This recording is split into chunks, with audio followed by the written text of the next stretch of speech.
Okay, okay. Stop what you're doing. Seriously. Pause the other video, put down the coffee, because what I'm about to share with you, it changed my entire life. And I mean that without a single drop of exaggeration. I am 61 years old. I have been retired for 7 years. And people come up to me constantly, at the grocery store, at the gym, at the golf course. People in their 40s, their 50s, their early 60s, and they all ask the same thing. Joe, what do you wish you had known? What did you think retirement was going to be? And what is it actually like?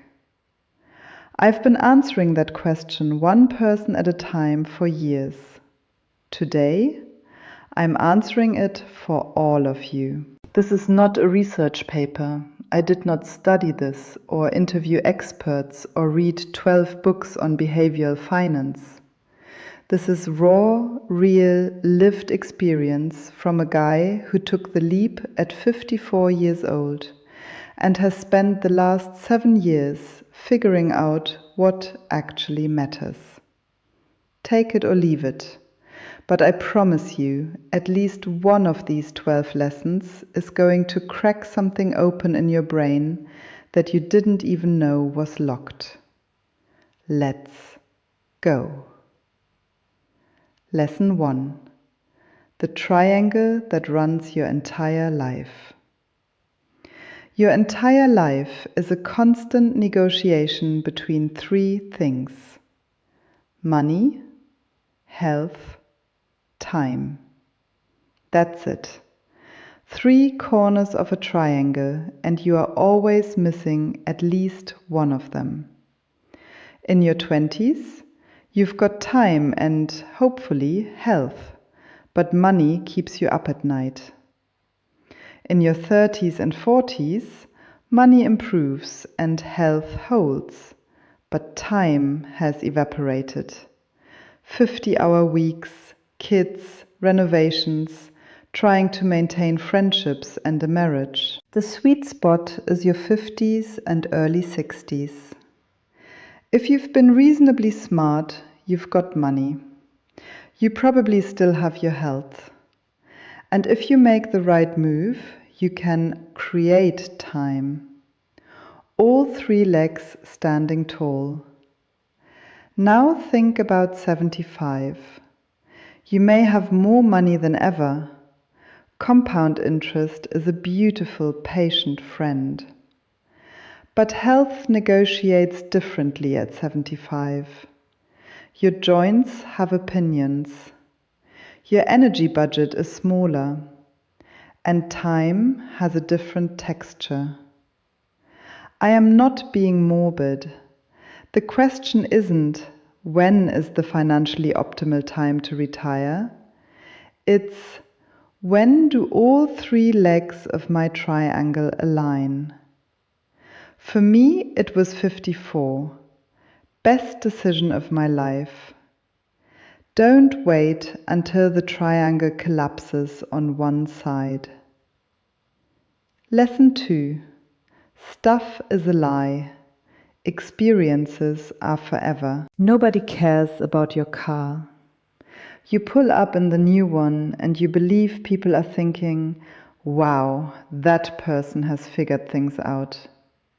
Here's what they're actually thinking.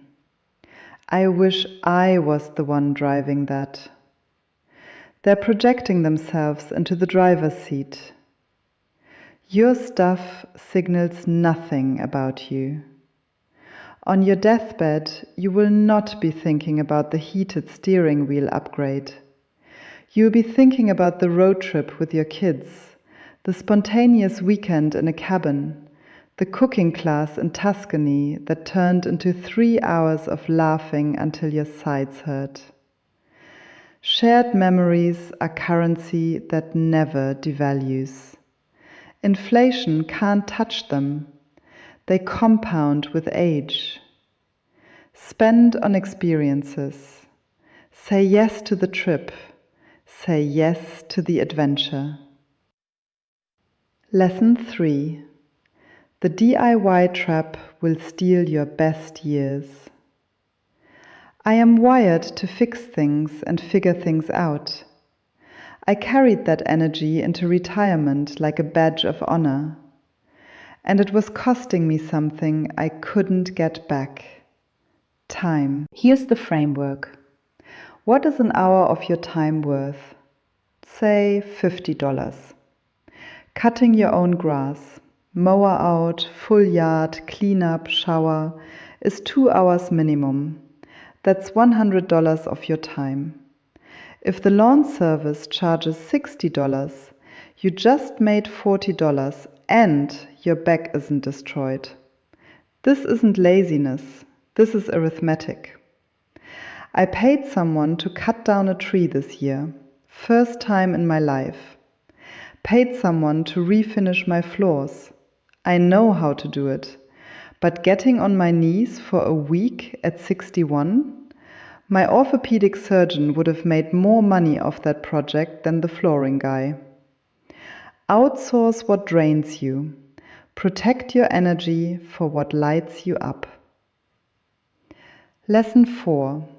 Health span, lifespan.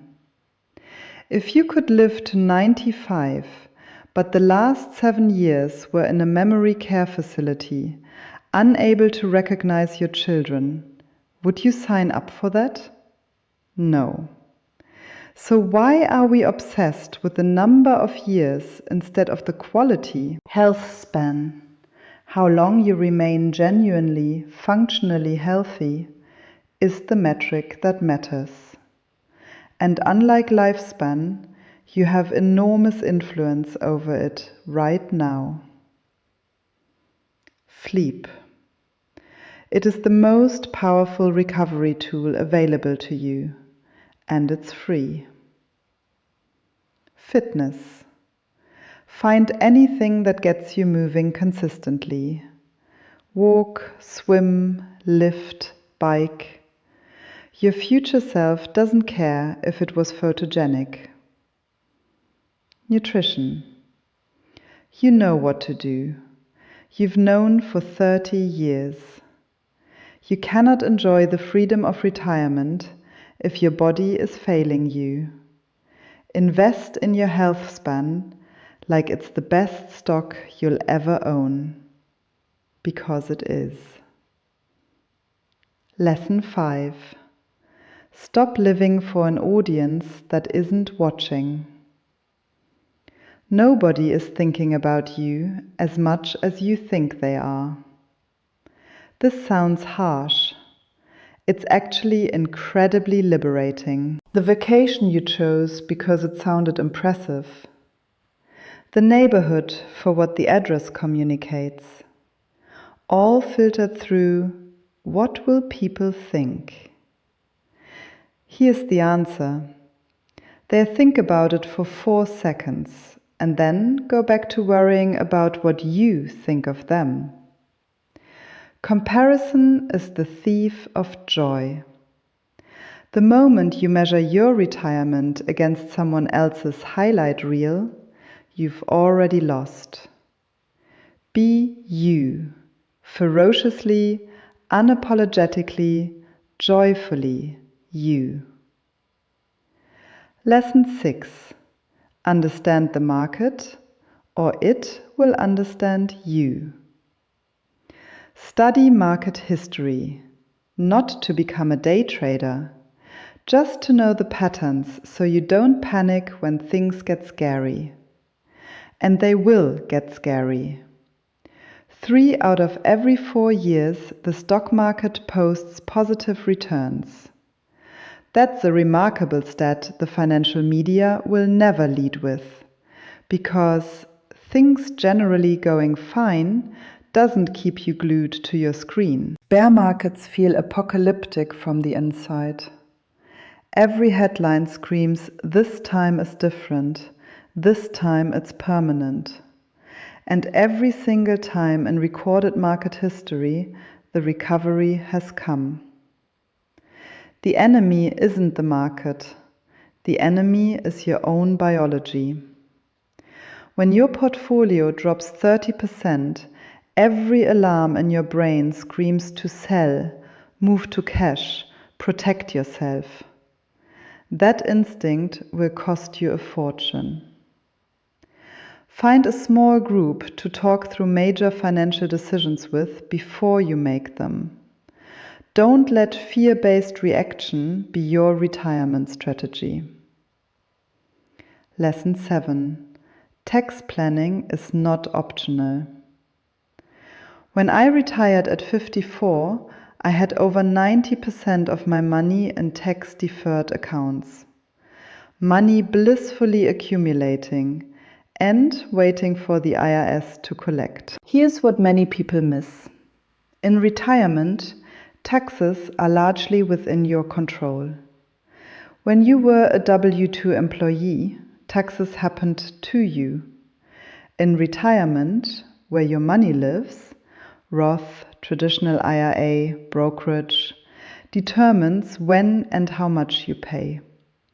That is powerful if you plan for it. Roth conversions, required minimum distributions, Social Security timing. These are tools. Used correctly, they can save tens or even hundreds of thousands of dollars over your retirement. Start thinking about your tax strategy now, not when you're 72 and RMDs are forcing your hand. Lesson 8. Check the ego at the door. I am a degreed engineer. I ran manufacturing plants. I made decisions involving hundreds of millions of dollars. And I still have blind spots the size of continents when it comes to my own retirement. Why? Because I am emotionally connected to it. That connection makes objectivity nearly impossible without outside help. A good CFP is not a luxury for people who don't know what they're doing.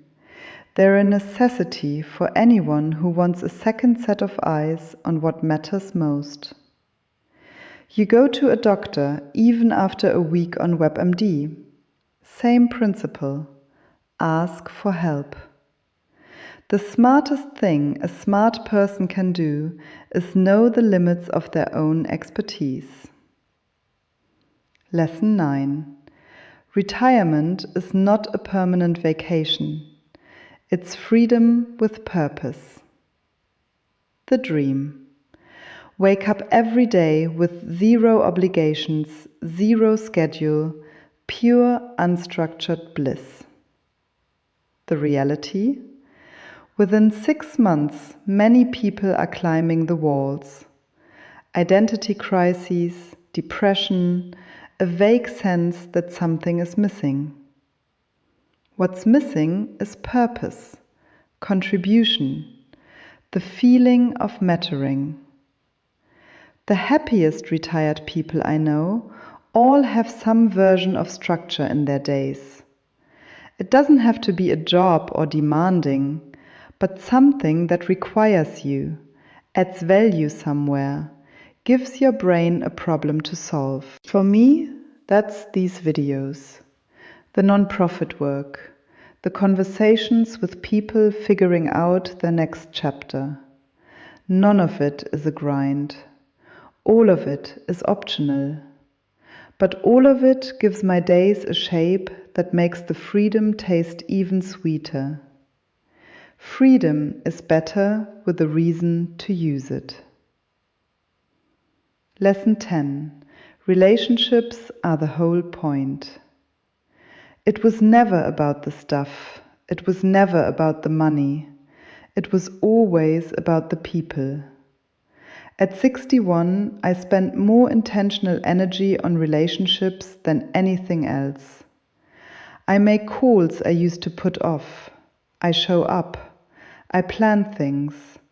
I invest time in the people who matter, because I understand now that time with them is the actual treasure.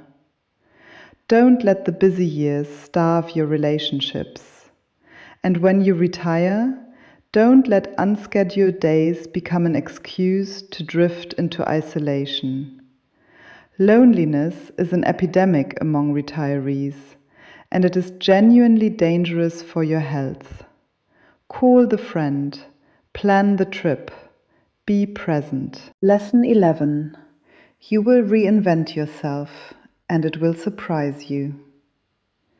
At 45, I knew exactly who I was. A plant manager, a leader, a decision maker. My identity was wrapped up in what I did and delivered. At 61, I am just Joe, neighborhood Joe.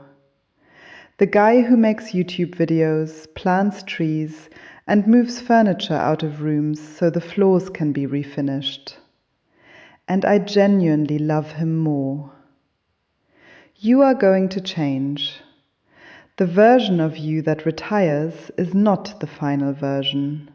It's the beginning of a new one.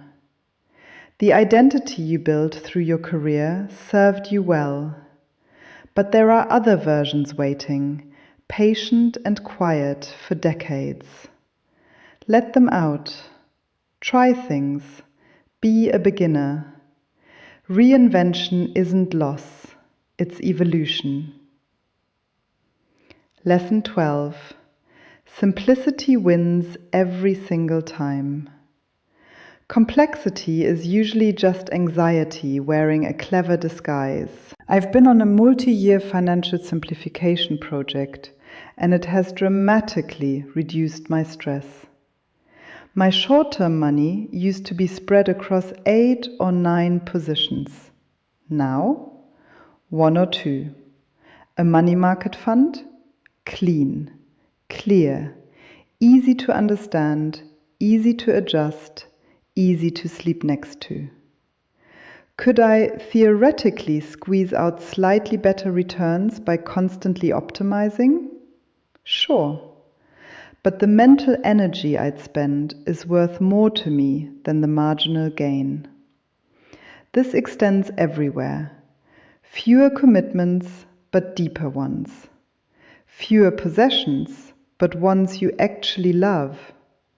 Fewer obligations, but more presence in the ones you keep.